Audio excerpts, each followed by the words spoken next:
But I'll fix the beginning, obviously. Okay.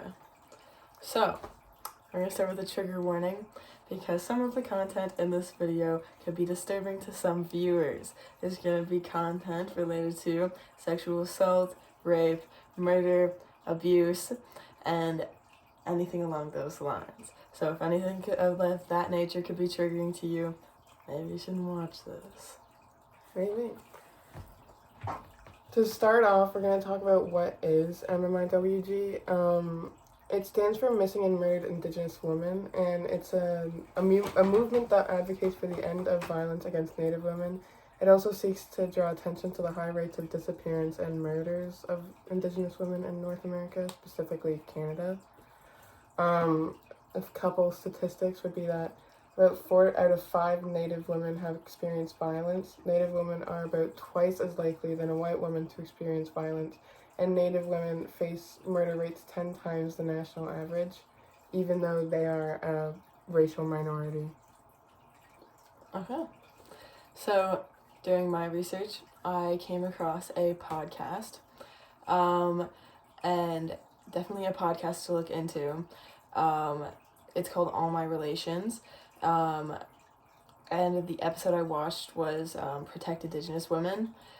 So it's run by 2 Cherokee women, and they covered a bunch of topics. I think this was pretty interesting as a baseline for the rest of my research. So one thing that I noted was they said that 2% of missing Indigenous cases are logged into the federal database out of all of them. Only 2%. They talked about how most of the progress has been made by Indigenous people, obviously, and they've been finding their information, and they had to do it legally using the Freedom of Information Act.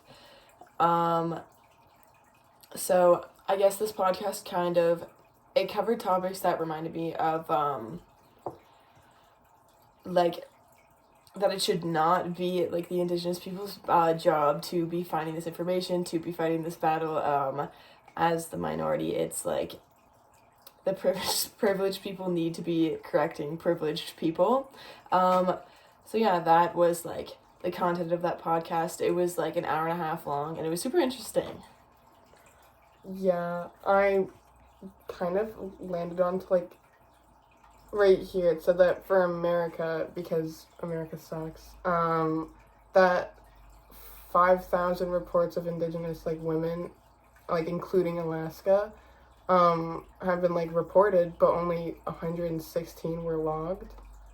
And that's a very big difference in the numbers by thousands. And so even America has they haven't admitted it, but it has evidence showing that they just don't care for helping find missing people. But then it also relates to the missing white woman syndrome that happens so much in Canada. And the one big case that I remember is that one from Netflix, that little girl Madeleine McLean or something, and she was it was all over the news, and JonBenet Ramsey, and just small things like that. People always listen to those cases, and there's so many different theories for what could have happened for JonBenet Ramsey, but there's thousands, if not hundreds of thousands, if not possibly millions of Indigenous women that go missing. Yeah. And I don't see as many YouTube channels going theories. It's just not as talked about socially. Yeah, even just with the Madeleine McCann or JonBenet Ramsey with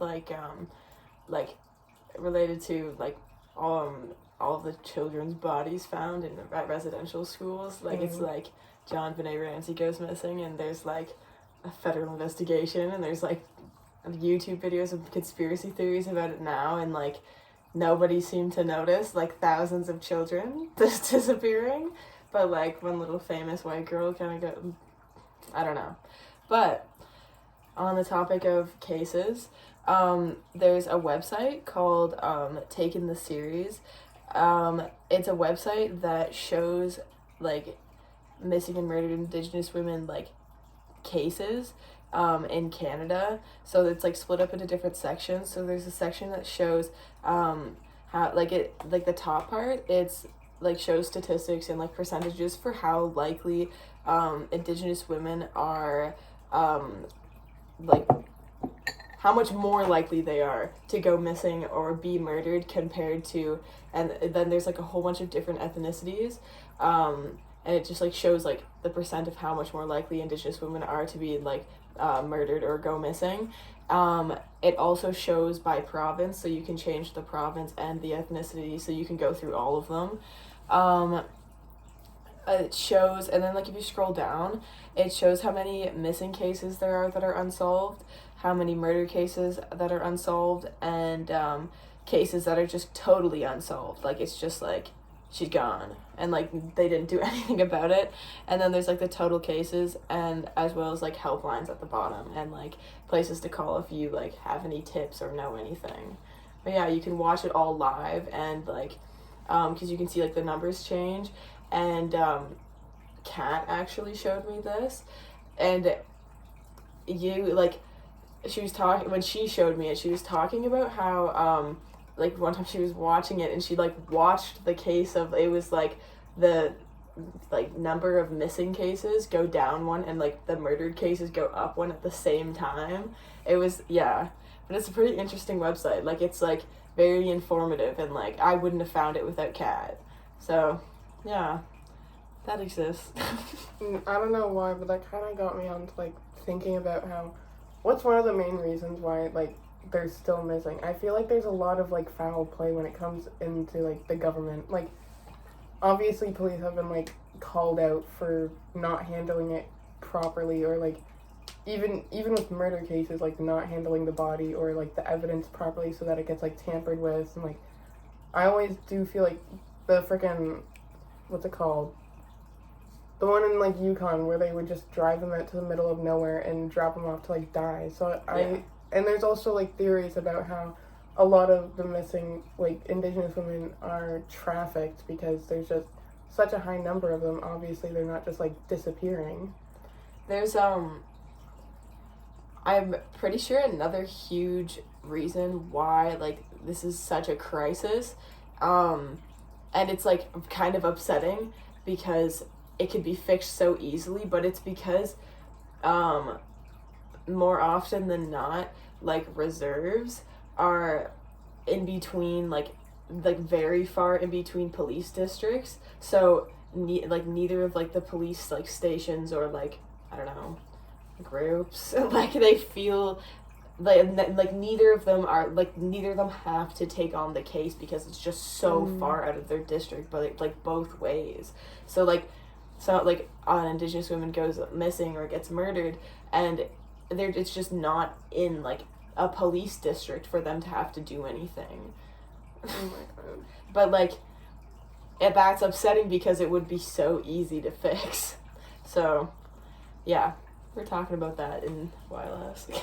I don't know, I feel like this entire movement could easily be changed. Like if just like governments cared just a little bit more. Like just a tiny bit more.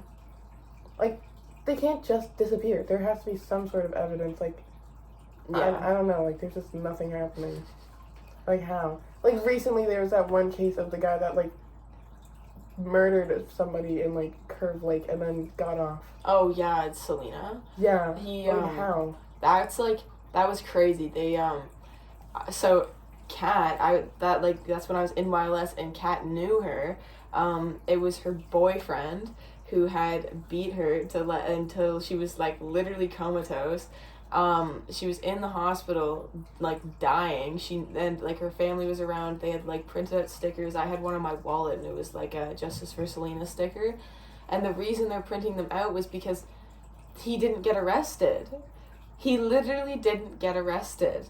Like he was just out and about, and like the family was trying to get him arrested. I don't know if he ended up actually getting arrested, but at the time that's why it like had blown up, and it was so like scary because he had literally beat his girlfriend to near death, and then she died in hospital, and he was just out. Like what happened was he was out, so they were like, Justice for Selena, like get him away. And then when she died, he got arrested for murder. But still, the fact that he can beat somebody and just be like, and he's just out. Like that was like the whole thing, and like she died. And also like there's physical evidence, i.e. her in the hospital, and the family is literally going like, please arrest him. He just committed a crime. The fact that he wasn't arrested immediately just shows like Peterborough police are also like very not good, which is even like teachers talking about how crap the police are in Peterborough. So like I feel like that definitely plays into it. But it's just how I don't understand how. Oh, this is like off topic, like Go completely. ahead. But I was watching a video literally today. This is going on the topic of police. I was watching a video literally today about the Zodiac killer, and so like while they were like he had murdered like a taxi driver, got out of the taxi and ran, but it was in like a subdivision, and like a bunch of people saw him. And so when the police showed up and were taking witness statements, they were like describing him, because that's all they could get from him was like from the witnesses was a description. And then one of the police officers, I mean, like, to be, like, this isn't really fair, but, like, I don't mean to be fair, but, like, to give more context, this was, like, decades ago when, like, racism, but, like, one of the, like, they were, like, 5'8", 30-year-old Caucasian male, blah, blah, blah, and he was, like, African-American. And the police, like, told the other police officers that the witness told them that, like, it was an African-American male. So the police were driving around this, like, subdivision looking for an African-American male. And then, like, the Zodiac killer, like, sent in a letter later talking about that time. Because, like, once it came out, because it obviously, like, came back, the police officer was, like, it came back that it was actually a Caucasian male. Another police officer was like, I saw a dude that fit that description. And the Zodiac killer wrote a letter that was like, the police drove right by me. And it was just because the police officer was like, it's a black guy. Like, for what? But yeah, police officers being racist. What's new? But also in my research, I found this one website that is refreshing. The intention of the page is to create a safe space for family members to honor the lives of their loved ones through personal stories, photos, and other important aspects of their life. And they hope that this would, like, balance out how the media focuses mostly on the death and, like, how the death happened and everything around, like, the very triggering parts of the end of the life. And like when they found all the bodies and people were kind of like, it was kind of getting to be a lot where people are like, okay, like, these kids aren't just numbers, bro. Like, do you remember that? Like, whenever, like, because it was like, sure, it's a huge number, but it's like, it got to a point where it was just like the number kept getting bigger, and like, they just kept, like, everyone kept posting the number, and people are like, these are like people. I remember when it was like a count almost. And yeah. It was like, subscribe count, like. Oh my god. Like, and everyone was like, these are like children that were like going to be people before they were murdered. Oh, ugh. And basically they said their core values and to like help bring awareness to the violence of like against Indigenous women and Two-Spirit is like practicing ceremonies, like honoring their lives, like supporting and not shaming or having stigma around people who like do drugs or like trade sex and experience homelessness, because I feel like that plays into a very big part, like for missing women, any women, but specifically for Indigenous women. Like, it's like, well, did they do drugs? Were they a prostitute? And like, if yes to any of those, then it's like bottom of the important list, which, why does that make sense? No, but it's like that with so many things. I think about that sometimes, like, even just in general, like when you're driving by and someone's like, that's a crackhead, and it's like, a crackhead is a person that just happens to have an addiction. Like, that could literally be you. And it's also like, I think about this all the time. Addiction is only like bad if you're poor. Like, when rich people have those like very expensive crystal bottles filled with bourbon, you have to drink those very quickly or else it goes off. Meaning they drink a bottle of bourbon very often. And like, it's only cool to do a line of cocaine off a Sea-Doo. When you're doing it off the ground, it's not cool no more. Yeah, it's like, you're a drug addict. Even with like 20-year-olds, like, I don't know, like being around like Lauren and Morgan and like my sisters, and like when they're like talking poorly about like crackheads on the street, and it's like, the difference between crack and coke is very small, and let's just say you've done one of them. And it's like, I don't know. Sometimes, like, even at, like, work, like, people will be, like, talking down about, like, crackheads in downtown. It's like, I've listened to your, like, drug stories. You're no better, so why do you, like, Yeah. I don't get it. I don't know. I think it's just, like, with anything that's, like, addiction related, like, it's just, like, the circumstances in your life could just simply be different, and that could be you. Like, who's to say you don't, like, fall down the stairs, like, in next week and just get addicted to painkillers? Exactly. Like, it's just, like, it could be you, and everyone's so condescending. Like, it's like, that's a crackhead. No, that's a person with an addiction. Even in, like, high school, it's like, oh, well, she does coke. And it's like, yeah, that's bad, but, like, are we not going to talk about the fact that this is a child doing hard drugs? Are you not a little bit concerned? Like, when people are talking about, like, the back fence kids, it's like, what's going on in their lives? Like, come on, high school should not be this hard. Like, do you need a therapist? That's not even, like, a social thing. Like, it's also just, like, it's also, like, the way our school is designed. Like, the teachers walk in, watch you, like, see someone vaping in the washroom, and they're like, what's wrong with you? And it's like, we're taking that from you. And it's like, you're staring at a child with an addiction, like, what, like, in your washroom, and you're just gonna, fine them $300? Like, that's another thing, the fining. I don't get that. And it's like, they threaten them with the fine. Like, when Mr. Huff goes on announcements, he's like, we will fine you, like, $5,000. And it's like, it's not a big fucking deal. Whoop, whoop. Just get over it. Like, people were smoking cigarettes back in the 80s. Get over it. I don't know. I don't understand that. Back to this.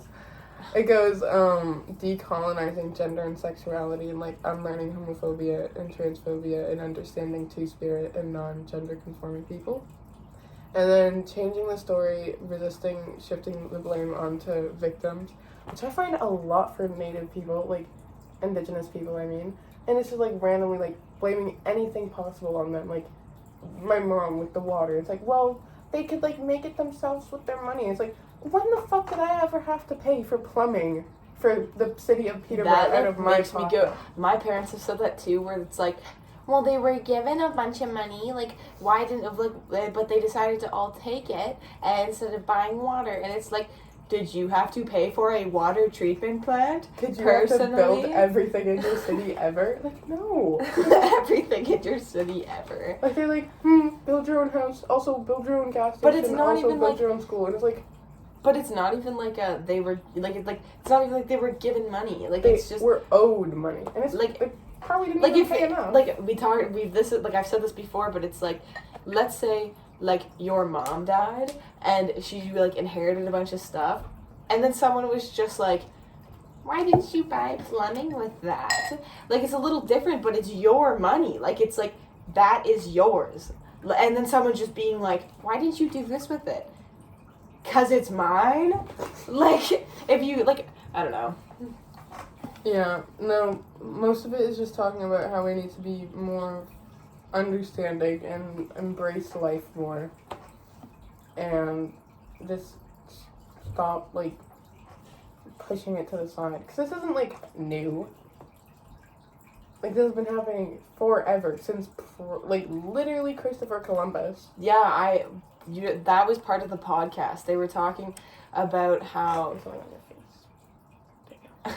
They were talking about, like, they had, like, some guest speakers on, and one of them was talking about, like, why this is even a crisis in the first place, and she was saying that it's, like a result of, like, rape culture, and, like, when our little colonizers showed up and were trying to colonize, they were, like, bragging about, like, raping Indigenous women, and, like they found, like, logs from, like, soldiers and stuff that, like, were early, like, coming to, like, Canada, of that, like, writing logs about, like, raping Indigenous women. Yeah. And it's just, like, that it, like, all built up, and it's just, like, part of rape culture. It's a really interesting podcast. You should watch it. Oh my god, we're at 19 minutes.